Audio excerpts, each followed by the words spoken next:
Gas അടുപ്പിലേക്ക് കുറച്ച് അരിയിട്ട് കൊടുത്താൽ എന്താണ് സംഭവിക്കുന്നതെന്ന് കണ്ടു നോക്കും. അതുപോലെ നല്ല നല്ല നല്ല കുറച്ച് ടിപ്പുകൾ വേണ്ട, അതുപോലെ നല്ലൊരു റെസിപ്പിയുണ്ട്. അപ്പോൾ എല്ലാവരും ഒന്ന് കണ്ടു നോക്കും. വളരെ നല്ല കുറച്ച് ടിപ്പുകൾ കളക്ട് ചെയ്തിട്ടാണ് ഇന്ന് വന്നിരിക്കുന്നത്. ഹലോ ഫ്രണ്ട്സ്, കേക്ക് ആൻഡ് കേക്സിൻ്റെ പുതിയ വീഡിയോയിലേക്ക് എല്ലാവർക്കും സ്വാഗതം. ഇന്ന് ഫസ്റ്റ് ടിപ്പ് ഞാൻ കാണിക്കുന്നത് ടിപ്പല്ല, നല്ല അടിപൊളി ഒരു പായസത്തിൻ്റെ റെസിപ്പിയാണ്. നമുക്ക് പെട്ടെന്നൊരു പായസം കുടിക്കാൻ തുടങ്ങി. നമ്മുടെ വീടുകളിൽ സാധനങ്ങളൊന്നുമില്ല, പക്ഷെ നമ്മുടെ വീട്ടിൽ പഴവും ഏത്തക്കായ കാണുമല്ലോ. അന്നപ്പോൾ നമുക്ക് അതുകൊണ്ട് നല്ല കിടുക്കാച്ച അടിപൊളി ടേസ്റ്റിലുള്ള ഒരു അടിപൊളി പായസം വെച്ച് നോക്കാം. അത് നിങ്ങൾ ആരെങ്കിലും വെച്ച് നോക്കിയിട്ടുണ്ടെങ്കിൽ ഒന്ന് കമൻറ്റ് ചെയ്യണം കേട്ടോ. അടിപൊളി ടേസ്റ്റാണ്, നല്ല സൂപ്പർ ടേസ്റ്റാണ് കേട്ടോ. അന്നപ്പോൾ നമുക്കൊരു പാൻ എടുക്കാം. അതിലേക്ക് ഞാൻ 4 ഏത്തക്കയാണ് എടുത്തിരിക്കുന്നത്, പഴുത്ത ഏത്തക്കയാണ് എടുത്തിരിക്കുന്നത്. അപ്പോൾ ആ പാനിലേക്ക് ഈ പഴുത്ത ഏത്തക്ക ഇതേ രീതിയിലൊന്ന് അരിഞ്ഞിട്ട് കൊടുക്കുക.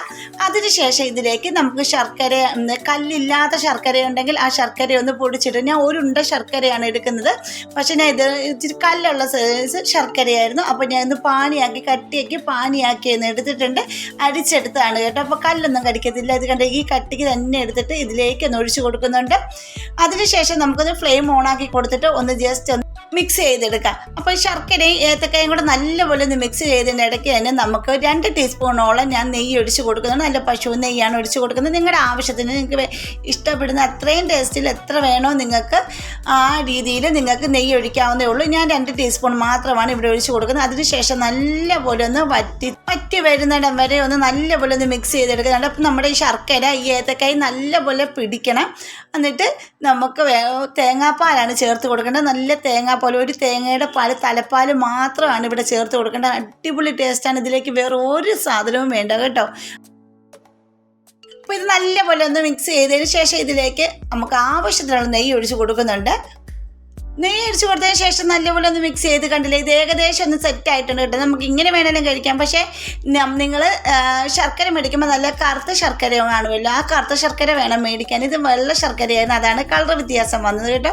ഇത് കറുത്താണ് ഇരിക്കേണ്ടത്, നല്ല ടേസ്റ്റാണ്. നമ്മൾ അരവണയൊക്കെ കഴിക്കുന്ന ആ ഒരു രീതിയിലാണ് ഇരിക്കേണ്ടത്. ഇനി ഇതിലേക്ക് ഞാൻ കുറച്ച് 1 ടീസ്പൂണോളം ഏലക്കയും കൂടെ പൊടിച്ച് ചേർക്കുന്നുണ്ട്.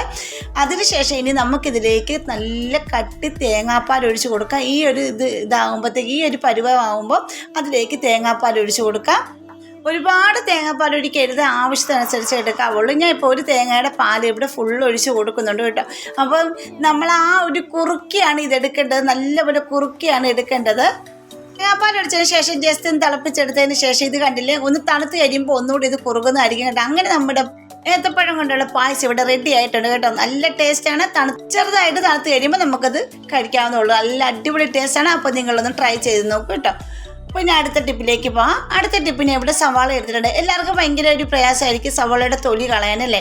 ഈ തൊലി കളയാൻ നമ്മൾ വെള്ളത്തിലിടണ്ട, കുതിർത്ത് വെക്കേണ്ട, ഫ്രിഡ്ജിൽ വെക്കേണ്ട, ഒന്നും വേണ്ടത്. ഇതുപോലെ ജസ്റ്റ് നടുവ് വഴി ഒന്ന് കട്ട് ചെയ്യുക. അതിനുശേഷം ഇതിന് മുകൾ ഭാഗം ഒന്ന് കട്ട് ചെയ്തിട്ട് ഇങ്ങനെ ഒന്ന് വടിച്ചു കൊടുത്താൽ പെട്ടെന്ന് തന്നെ എൻ്റെ തൊലി ഫുള്ള് ഒഴിഞ്ഞ് വരുന്നതായിരിക്കും കേട്ടോ. ഒറ്റ പ്രാവശ്യം ഒന്ന് ചെയ്താൽ മതി. 2ആയിട്ട് കട്ടാക്കിയിട്ട് വേണം ഇതുപോലെ ഒന്ന് കട്ട് ചെയ്തെടുക്കാൻ. നിമിഷ നേരം കൊണ്ട് നമുക്ക് എത്ര കിലോ സവാള വേണമെങ്കിലും ഒടിച്ചെടുക്കാൻ പറ്റും. ഞാൻ ഒന്നുകൂടെ കാണിച്ചു തരാം. സവാള നെടുകയൊന്ന് മുറിക്കുക. അതിനുശേഷം ഇതിൻ്റെ മുകൾ ഭാഗം ഒന്ന് കട്ട് ചെയ്തതിൻ്റെ ഇതുപോലെ ഒന്ന് ആക്കി കൊടുക്കുകയാണെങ്കിൽ പെട്ടെന്ന് തന്നെ ആ തൊലി ഫുള്ള് നമുക്ക് ഒടിച്ചെടുക്കാവുന്നതേ ഉള്ളൂ. സിമ്പിളായിട്ട് എത്ര കിലോ സവാള വേണം നിമിഷ നേരം കൊണ്ട് നമുക്ക് ചെയ്തെടുക്കാൻ പറ്റും. അപ്പോൾ ഇന്ന് കണ്ടു നോക്കും, ഇതുപോലെ ഒന്ന് ചെയ്തും കൂടെ നോക്കും. അതുപോലെ തന്നെ നിങ്ങൾക്ക് ഈ കണ്ണെരിയുവാണ്, സവാള അരിയുമ്പോൾ കണ്ണെരിയുവാണ്, കുറച്ച് ആ നമ്മുടെ കത്തിയിലേക്ക് കുറച്ച് വിനാഗിരി തൂത്തതിന് ശേഷം തൊലിയൊന്ന് കളഞ്ഞെടുത്താൽ മതി കേട്ടോ. അപ്പോൾ കണ്ണ് വരികത്തില്ല. അപ്പോൾ നിങ്ങൾ അത് രണ്ടും ഒന്ന് ചെയ്ത് നോക്കിയിട്ട് കമൻറ്റ് ചെയ്യണം. ഈസി ആയിട്ട് നമുക്ക് സവാളയുടെ തൊലി പ്രയാസം നമുക്ക് കളഞ്ഞെടുക്കാം. അപ്പോൾ ഇതൊന്ന് ചെയ്ത് നോക്കിയിട്ട് കമൻറ്റ് ചെയ്യാൻ മറക്കരുത്. ഇനി അടുത്ത ടിപ്പ് വളരെ യൂസ്ഫുൾ ആയിട്ടൊരു ടിപ്പാണ്. ആദ്യം ഞാൻ ഗ്യാസ് അടുപ്പിൻ്റെ അടിയിലോട്ടൊരു ചെറിയൊരു പ്ലേറ്റ് ഇങ്ങനെ വെച്ച് കൊടുത്തിട്ടുണ്ട്. അപ്പോൾ നമ്മൾ ഇട്ട് കൊടുക്കുന്ന സാധനം തറയിലോട്ട് പോകാതെ നമ്മുടെ പ്ലേറ്റിൽ തന്നെ കിട്ടാൻ വേണ്ടിയാണ് കേട്ടോ. ഇനി ഞാൻ ഈ നമ്മുടെ ഗ്യാസ് അടുപ്പ് ഓണാക്കിയിട്ട് ഇട്ട് കൊടുക്കുന്ന അരിയാണ്, നമ്മുടെ റേഷൻ അരിയാണ്. റേഷൻ അരി നമ്മുടെ സാധാ അരിയാണെങ്കിൽ ഏത് അരിയാണെങ്കിലും നമുക്ക് ഇങ്ങനെ ഒന്ന് പരീക്ഷിച്ച് നോക്കാം. അപ്പോൾ ഇതെന്തിനാണ് ഇങ്ങനെ പരീക്ഷിക്കുന്നതെന്ന് ചോദിച്ചാൽ പലർക്കും പല സംശയം കാണും. നമ്മൾ മേടിക്കുന്ന അരി റേഷൻ അരിയാണെങ്കിലും ഏത് അരിയാണെങ്കിലും പ്ലാസ്റ്റിക്കിൻ്റെ അരിയാണോ എന്ന് സംശയം കാണും. അന്നപ്പോഴത്തേക്ക് ചോറൊക്കെ വെക്കുമ്പോൾ ചിലപ്പോൾ ഒന്നിനോട് ഒട്ടിയൊന്നും ഇരിക്കത്തില്ല, ഒരുമാതിരി അരി വേറിട്ട് കിടക്കും അല്ലേ. അങ്ങനെയൊക്കെ ഉള്ള അരികളിലൊക്കെ സംശയം എല്ലാവർക്കും ഉണ്ടാകും. അപ്പോൾ ഈ അരി ഇങ്ങനെ ഫ്ലെയിം ഒന്ന് കത്തിച്ചതിന് ശേഷം അത് ഇട്ട് കൊടുത്ത് കഴിയുമ്പോഴത്തേക്കും ആ അരിയെ നമ്മുടെ ബർണറിലിരുന്ന് കരിഞ്ഞിരിക്കും. പ്ലാസ്റ്റിക് അരി ആണെങ്കിൽ ആ ബർണറിലിരുന്ന് അത് ഉരുകി ബർണറിൽ പിടിച്ചിരിക്കും. നമുക്ക് അറിയാൻ പറ്റും കത്തി പോഞ്ഞിരിക്കും അത്. പക്ഷെങ്കിൽ ഈ അരി നല്ല ഒറിജിനൽ അരി തന്നെയാണ് കേട്ടോ. അതെങ്ങനെയാണ് നിങ്ങൾക്ക് മനസ്സിലാക്കാൻ പറ്റുന്നെങ്കിൽ ഞാൻ ഇപ്പോൾ എടുത്ത് കാണിക്കാം. ഒരു സ്പൂണിലോട്ട് ഞാൻ ആ കരിഞ്ഞ അരി എടുത്തിട്ടുണ്ട്. എന്നിട്ട് കൈ വെച്ചൊന്ന് പൊടിച്ച് നോക്കുമ്പോൾ ഇതുപോലെ പൊടിഞ്ഞ് കരിയായിട്ട് കിട്ടുവാണെങ്കിൽ നമ്മുടെ അരി നല്ല ഒരു അരിയാണ്, നല്ല അരിയുമാണ്, പ്ലാസ്റ്റിക് അരിയല്ല കേട്ടോ. അപ്പോഴത്തേക്കും ഈ നമ്മുടെ റേഷൻ അരി നല്ല അരിയാണ് കേട്ടോ. അപ്പോൾ അങ്ങനെയൊക്കെ സംശയമുള്ളവർ ഇങ്ങനെ ഒന്ന് ചെയ്ത് നോക്കുവാണെങ്കിൽ മനസ്സിലായി. ഇപ്പോൾ കാര്യം പ്ലാസ്റ്റിക് അരിയൊക്കെ ഇറങ്ങിയിട്ടുണ്ട് നമ്മുടെ, അതുപോലെ ബിരിയാണി അരിക്കും ഇങ്ങനെ പ്ലാസ്റ്റിക് അരിയൊക്കെ ഇറങ്ങിയിട്ടുണ്ട്. അന്നപ്പോഴത്തേക്ക് എല്ലാവരും ഇങ്ങനെ സംശയമുള്ളവർ ഇതുപോലെ ഒന്ന് കത്തിച്ച് നോക്കിയാൽ മതി. ആ പ്ലാസ്റ്റിക് അരിയാണെങ്കിൽ ബർണറിൽ ഇരുന്ന് കത്തിപ്പിടിക്കും, ഉരുകിയിരിക്കും. ഈ നല്ല അരിയാണെങ്കിൽ നിന്ന് കത്തും, അത് കത്തിക്കരിഞ്ഞ് ചാരം പോലെയാകും. അന്നപ്പോൾ നമുക്ക് മനസ്സിലാക്കാൻ പറ്റും. അപ്പോൾ ഈ ടിപ്പ് നിങ്ങളൊന്ന് ചെയ്ത് നോക്കൂ. അതുപോലെ തന്നെ നിങ്ങൾക്ക് എൻ്റെ വീഡിയോസ് ഇഷ്ടപ്പെടുന്നുണ്ടെങ്കിൽ നമ്മുടെ ഫാമിലിയിലൊന്ന് ജോയിൻ ചെയ്ത് സപ്പോർട്ട് ചെയ്യണേ. പിന്നെ സബ്സ്ക്രൈബ് ചെയ്യാതെ ആരെങ്കിലും കാണുന്നവരുണ്ടെങ്കിൽ ഒന്ന് സബ്സ്ക്രൈബ് ചെയ്ത് സപ്പോർട്ട് ചെയ്യാൻ മറക്കരുത്. പിന്നെ ബെൽ ബട്ടൺ എനേബിൾ ചെയ്ത് വെച്ചേക്കണേ, എന്നാലേ ഞാൻ ഇടുന്ന വീഡിയോസിന് എല്ലാം നോട്ടിഫിക്കേഷൻ നിങ്ങൾക്ക് കിട്ടത്തുള്ളൂ.